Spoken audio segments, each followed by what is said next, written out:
Thank you, ladies and gentlemen. My name is Hannan, and I'm Director of the Hannan Smith Institute. It's my great pleasure to welcome you here this evening. Our guest speaker is Dan Hannan, MEP. He really is somebody who needs no, or extremely little introduction, because 2.5 million of us have already seen his devalued Prime Minister speech on YouTube. So let me just say he is one of the most intelligent, effective and conservative conservatives, and that means he won't get a job at all, of course. But nevertheless, we do need him out there saying lots of good things, and many of us will have read his book, which is called The Plan, which I'm furiously cribbing from at the moment. I write a book of my own, telling the next government what it needs to do. But he is one of the, I think, the greatest parliamentarians that we have on our side, and it's a very great pleasure to welcome him here.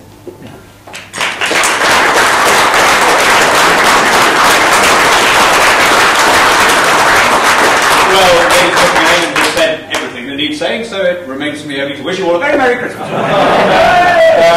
But while I'm here, it's a great pleasure to be here. It's a particular pleasure to be here as a re-elected MEP. Since the last time I was here. We had an election in June to the European Parliament, and there is nothing like an election to remind politicians of some of the people that we represent. The highlight of this campaign was knocking on a door in Woking that was answered by a little boy who must have been about 6 years old. He was wearing a smoking jacket that was hanging loosely from his shoulders. In one hand, he was swirling a great balloon of brandy about the size of his little head. And in the other, smouldering, slowly ceilingwards, was what looked like a very expensive Cuban cigar. Well, as you do when you're canvassing, I leaned down and I said, "Are your parents at home?" And he said, "Does it effing look as if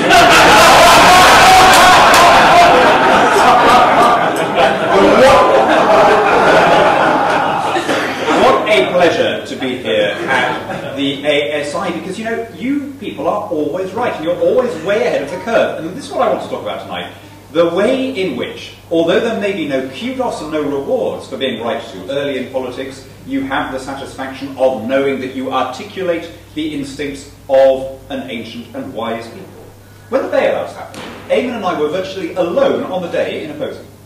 Lots of people were wise after the event.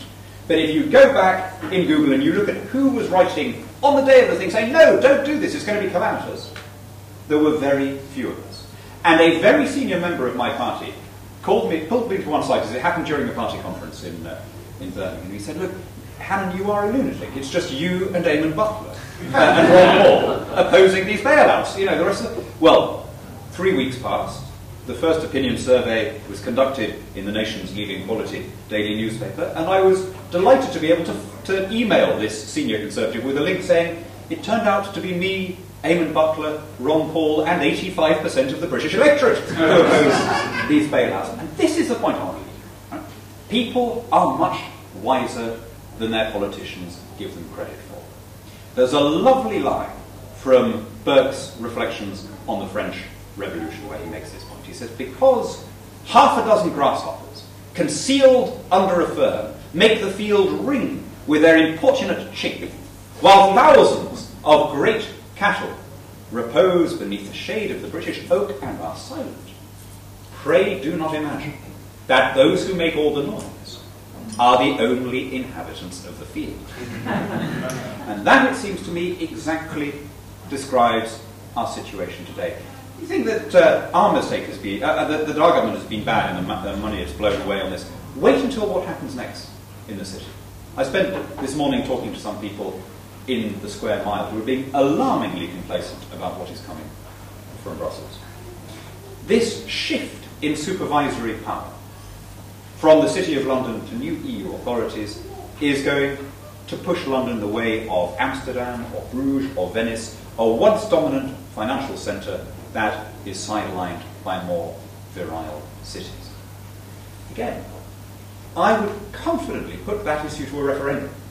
Despite all this stuff about, bankers' bonuses and we don't want to be standing up for the pinstripes, you know what? People would still rather that we take these decisions for ourselves. But going back to my conversation this morning, the feeling that kept coming back from the floor was, the thing is we can't stop this. You know, as long as we're in the EU, we've got no option but to go along with it. Of course, we'll try and modify it and ameliorate it, but we ultimately can't stop it. And I said to my friends, you are begging the question.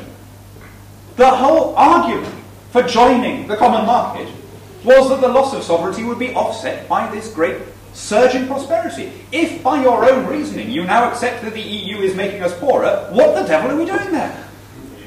If the European Union wants to go down this road towards more regulation and higher taxes and prices and incomes policies and all the rest of it, fine. The more opportunity for us to be as Taiwan to their red China. An offshore, deregulated, low-tax, successful enterprise haven. A role that we have, at the moment, ceded to the Swiss, who seem to be managing pretty well, scraping by some kind of half-life out there. Outside the European Union, with 214% of the GDP per head enjoyed by EU citizens. When we get these powers back, we should then become not just a freer and a more prosperous country, but a more democratic country. I don't want to repatriate powers from Brussels and then leave them festering in Whitehall. I want to push them downwards and outwards to local councils, or better yet, to individual citizens.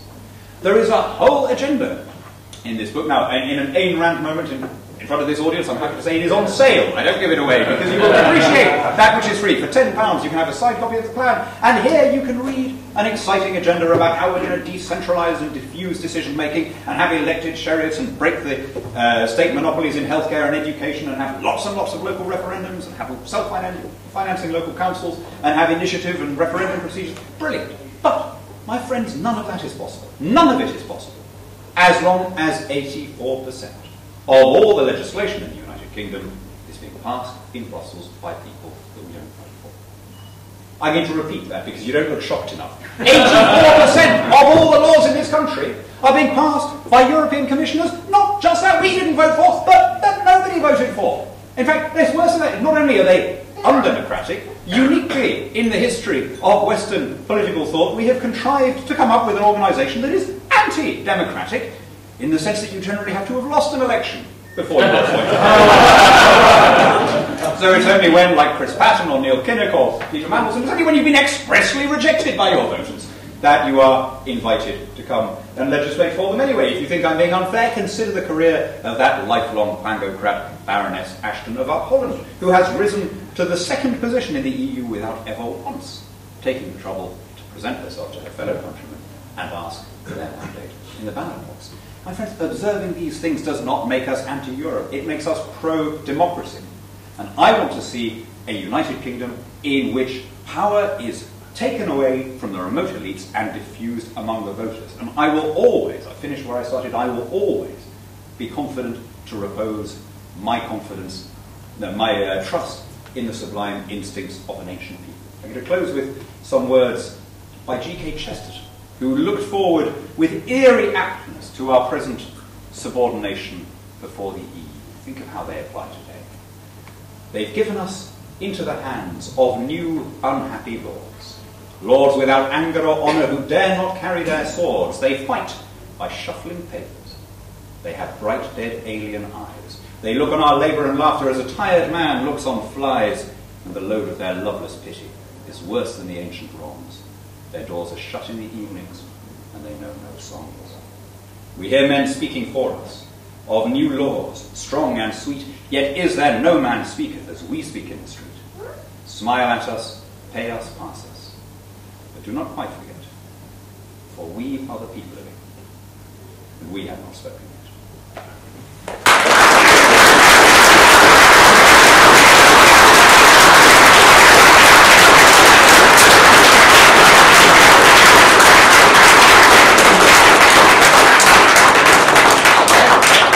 Thank you very much, Dan.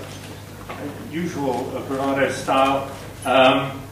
It's been an exceptionally good year for us at the Elspeth Institute. It's nothing like a good crisis as far as we're concerned. This is very much in demand. It's been a very good year, and I think you brought it to a conclusion with great authority and verve and style. Thank you very much indeed for that. I do appreciate it. And by way of token, we have in fact two little presents for you.